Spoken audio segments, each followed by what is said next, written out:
Hello kabayan. So pag-usapan natin ngayon about sa pag-aalaga ng mga hayop or aso or pusa sa Pilipinas. Ano ba yung kailangan nating sundin at kailangan natin i-follow? So according to this article, or some are already a law in the Philippines, responsible dog ownership is governed by several laws and ordinances, primarily aimed at rabies prevention and animal welfare.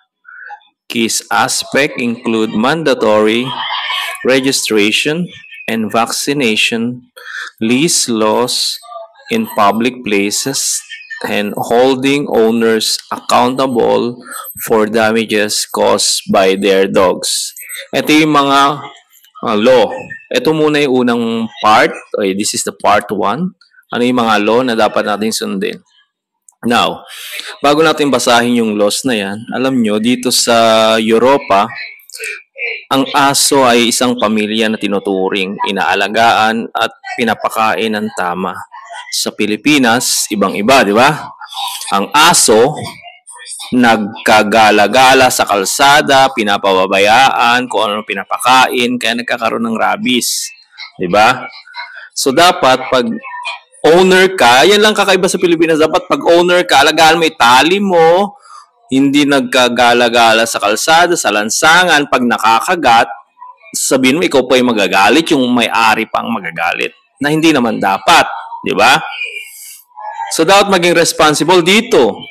Every day, every morning, okay, every afternoon, yung hindi mainit, hindi sobrang lamig, kinagala nila yung aso nila, kasama yung amo, nakatali, hawak-hawak.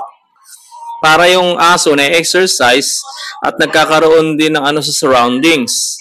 At another one, pag alam nyo na, medyo may dumi, kinukuha ng owner, ilalagay nila sa supot, itatapon nila sa basura o sa basurahan.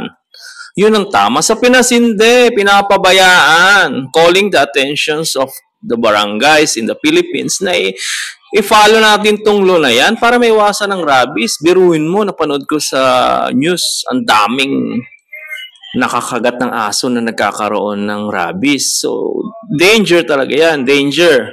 So, balik tayo rito sa laws. Ito yung part 1 na i-discuss ko sa tamang pag-aalaga at yung mga laws na dapat nating sundin na tungkol sa mga alaga nating dog and cat. So, according to the key laws and regulations, Republic Act number 948 to Anti-Rabies Act of 2007, this law mandates dog vaccination against rabies, registration with local government units, and proper record keeping of vaccination. Responsibility of Pets Owner RA 9482, pet owners are required to have their dog vaccinated, maintain and registration card, and present it during annual vaccination or when necessary. So sa Pilipinas, nag-aalaga tayo, hindi natin pinapavaccinate, meron tayong law na kailangan i-vaccinate, di ba? Para maiwasan natin yung rabies.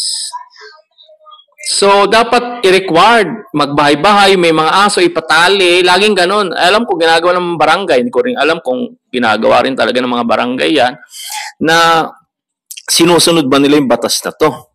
Yung RA number 9482 na yan. So, dapat gawin natin yan. Para maiwasan, kasi yung napanood ko, kaya ako nagkomento nito, napanood ko sa news, grabe, no? Kawawa yung nagkaroon ng rabies at saka yung minsan, yung owner pa yung nagagalit dun sa nakagat. Responsibility mo yan kasi ikaw yung may-ari based on the law, di ba? Dapat ayusin nyo. Alagaan nyo yung aso nyo, alagaan nyo yung pusa nyo kasi delikado yan. At saka pakainin ng tama, huwag yung tira-tira. Alagaan nyo yung aso nyo na parang anak nyo. Dito ganun. Sa Europe dito, grabe. Mahal na mahal nilang kanilang mga animals, especially dog and cats. Pakainin ng tama, yung kinakainan at linilinis. Tapos pinapaliguan lagi, ginugroom. Yun nga, parang anak mo na yun, yung aso mo. hanggang sa tumanda siya, maalagaan mo, yun yung responsibility na magkaroon ng alagang animal sa bahay. So, diniscuss ko to kasi alam kong awareness para sa mga Pilipino dyan sa Pinas na nung nandyan ako sa Pilipinas, yung mga aso nagkalat sa street. Kasi nakakatakot maglakad kasi baka makagat ka eh. Yung may-ari magagalit pa, sabihin sa'yo, ba't punta ka rito, makakagat ka o ganito.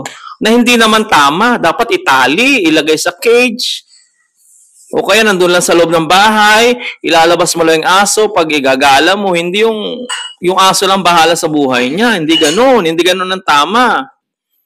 So shout out sa mga official diyan sa barangay na hindi inaasikaso at hindi pinapatupad tong batas na to. Importante to para sa kapakanan ng mga tao yan, guys. So thank you very much. Bye-bye.